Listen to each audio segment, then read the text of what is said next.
Our mind is a tremendous gift where it remembers vividly every experience and every information that comes our way.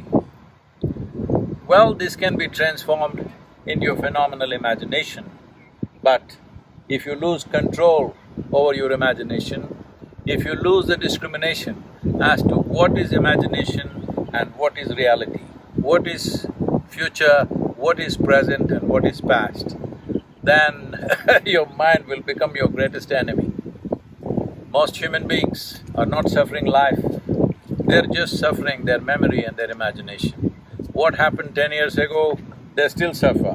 What may happen day after tomorrow, they already suffer. This is not about life. This is about lack of control over two most fantastic faculties that human beings have, a vivid sense of memory and a fantastic sense of imagination. Do not worry about your future. If you do your present well, future will naturally blossom. We can only work with what's on our hands right now. You cannot work with what's on your mind. You can plan for what's on your mind, but you cannot do anything about it. You can only act in the present moment. You can only handle what is there right now. Those of you who too engrossed in your own thoughts and emotions, constantly being maybe on social media or something, I think you must get rid of your phone and take a walk in the forest. If it's not possible every day, at least 1 or 2 days in a month, you might get lost somewhere, just be in nature, all by yourself, walk, sit, observe.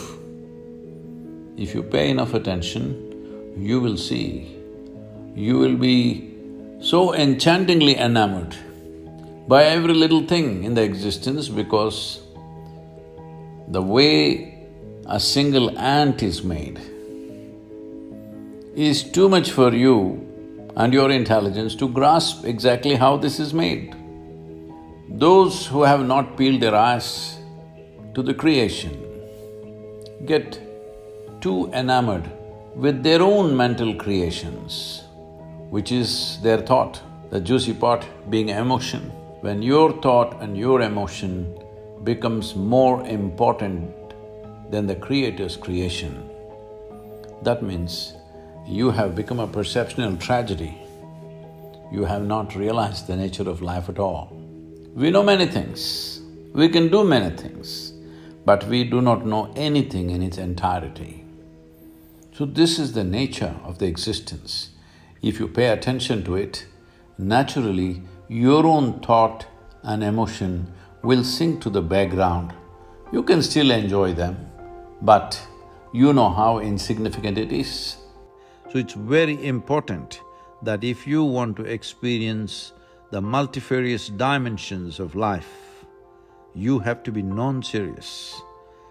You become serious only because you have taken your own existence too seriously, though we exist here for a minuscule amount of time in this cosmos. This is a vast cosmos. The very planetary system, the solar system in which we exist is a speck. In that, planet Earth is a micro speck. In that micro speck, the place you live or the city you live is a super micro speck. In that, you have become a big man or woman, and that's the reason why you're so serious about life. It's a brief amount of time that you have as life. In this, if you take yourself too seriously, you are one big joke. The secret of life is to see everything with a non-serious eye, but to be absolutely involved like a sport. So be a sport for life. If you want to be a sport for life, you have to be able to see that your existence is of consequence for the times in which we live, but not of eternal consequence unless you touch the eternal dimension of who you really are. It's such a brief life, only in doing what you truly care for will your life become worthwhile. If genuine involvement has to come in your life, for you to give yourself absolutely, you must be doing something that truly matters to you. It's important that you find that. When I say it's important to find that, you don't have to spend half your life looking for what is my passion. No, you just have to dig into this ability of you making everything yours.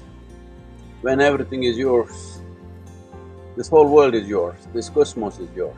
So when it is a part of you, if you involve yourself absolutely and constantly strive to create what matters to you, what you really care for, then your existence itself will be worthwhile.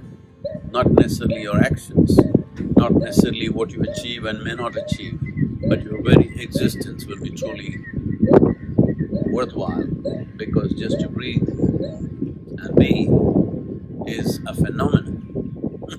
There is no greater phenomenon in life. If this is not worthwhile, what is?